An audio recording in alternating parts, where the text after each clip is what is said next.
Bitcoin NFTs were all the rage until 2 days ago when Litecoin decided to fork the Bitcoin ordinals protocol so that they can launch their own NFTs on their own network. There's no projects or markets yet on Litecoin, but not to worry, I'm sure we're gonna see a Litecoin punk and a Litecoin ape really soon. How do I know this? Well, CryptoPunks has already launched on Bitcoin and they already have 2,800 Ethereum in volume.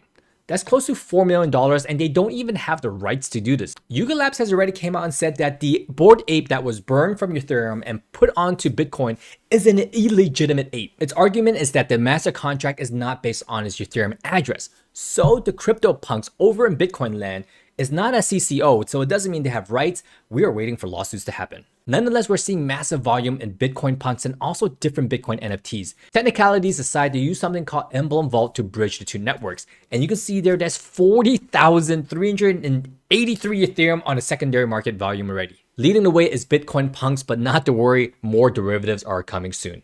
You know we're going into degen season when we are seeing ape derivatives launching on a Bitcoin NFT network. Not saying this is a bad project or a good project, but we have seen this tape play before. Uniswap, on the other hand, one of the biggest dexes out there, has an NFT platform. And you know what? They're allowing you to trade any type of cryptocurrency for NFTs.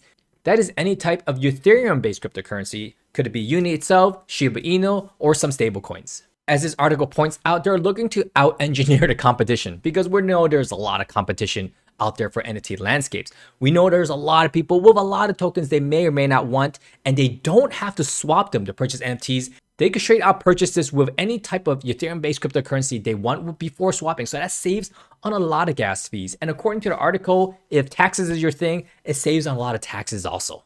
We're bringing it back in time and starting off is Beatles. So Beatles, they discovered 40 slides, photo slides that have never before seen the day of light.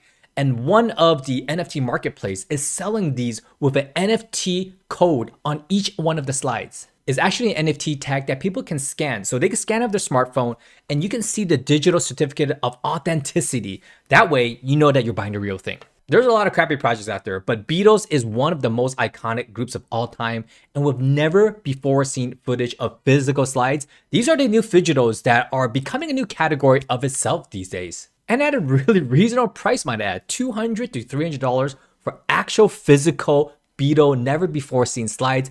This is a lot less than a lot of other projects that's launched out there for 1,000, 2,000 where you get nothing. I told you we are bringing it back. Marilyn Monroe's estate is launching its own NFT collection.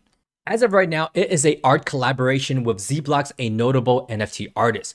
You will be able to purchase mint passes tomorrow if you're watching this video today through OpenSea. There's 3,333 mint passes. When you get one of those, then you can mint one of these NFTs. They're selling for 0.33 Ethereum, which at today's Ethereum price at a sell-out of 3,333, that'll be $1.8 million that they raise in one day if this sells out. I'm not telling you to buy this product at all. There's only been one sneak peek so far. I'm just doing a historical NFT news alert day. And what can be more historical than Titanic? I'm bringing it way back. So this is a joint venture between 3 companies. Stick with me here. RMS Titanic, the first company here, has the rights to retrieve the sunken Titanic artifacts. After they excavate this from the ocean, then Venture Smart Financial Holdings will be tasked with structuring the tokenization of the IP linked to these specific artifacts. It seems like you're creating a feedback loop here. The tokenized instruments are intended to be offered to accredited investors only, which is something good, to create an avenue for compliant capital raises. So we're raising money to fund ongoing research, recovery, and preservation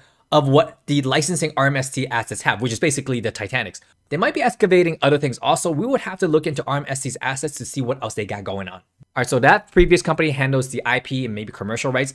Artifact Lab actually creates the NFTs itself. So they're creating 5,500 of them with unique benefits for its holders. And these benefits include VIP events, exhibitions, seminars with historians, and exclusive experiences.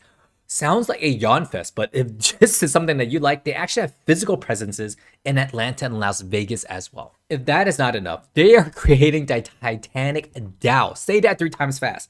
Allowing members to participate in various initiatives and proposals for future exhibitions of Titanic. The Titanic is quite an iconic artifact and movie, might I add. Love the movie. The movie was great. It's great to see a lot of these older iconic pop culture, Beatles, Marilyn Monroe, and also Titanic making a move to the cutting edge to be progressive for the future. Speaking about things that used to be popular, Only One Force was one of the most popular projects coming out of 2021. Notable purchases like Logan Paul purchasing one for $600,000, Steve Aoki purchasing some, and many other celebrities. However, it flopped majorly, with now having a buyout from some of Binance's previous employees. Looking to turn his ship around is former Binance CFO, he must have a lot of money, Wei Zhao, Colin Gotra, the CEO of Tongue Twister here, Yield Guild Game, that is really hard to say, and William Tong, the new chief strategy officer. They're set to deploy significant funds to grow this IP. I would love to see it because there was a huge community that really bought in that got literally rug pulled by his previous founders. And I hope I don't get rug pulled by NBA Top Shop and the SEC. Right now, they are battling in courts to prove that NBA Top Shop NFTs are not securities. I'm pretty sure Dapper Labs won't be fine with selling unregistered securities like crypto exchanges because they're just digital basketball cards, but the court case here thinks differently. Because they live on a Flow blockchain, they said that has undetermined value that may change in the future. That is very true. There could be a lot of utility applied to each NFT at any given moment. I'm sure they won't be classified as securities. They might be a new category that's going to be developed here. If NBA Top Shop digital basketball NFTs are classified as securities, we are all in for a rude awakening. And wrapping things up, Solana stores are closing. I didn't even know they had stores, physical stores in New York City and Miami City. I would have spent all day, every day there. I got some Solana NFTs and Solana sitting in my wallet. I could spend it at the stores. I'm telling you right now, this is not a bad idea. If there is a Bitcoin and Ethereum store, those stores will be popping. And they also might have huge security risks. So let me just backtrack a little bit there. That's it for today's NFT news. Lots of moves being made over in Bitcoin and Litecoin NFT land. If you would like to hear what I'm buying and selling, check out my link down below. Follow along because I have 3 market updates weekly. I'll see you guys in the next one. Peace.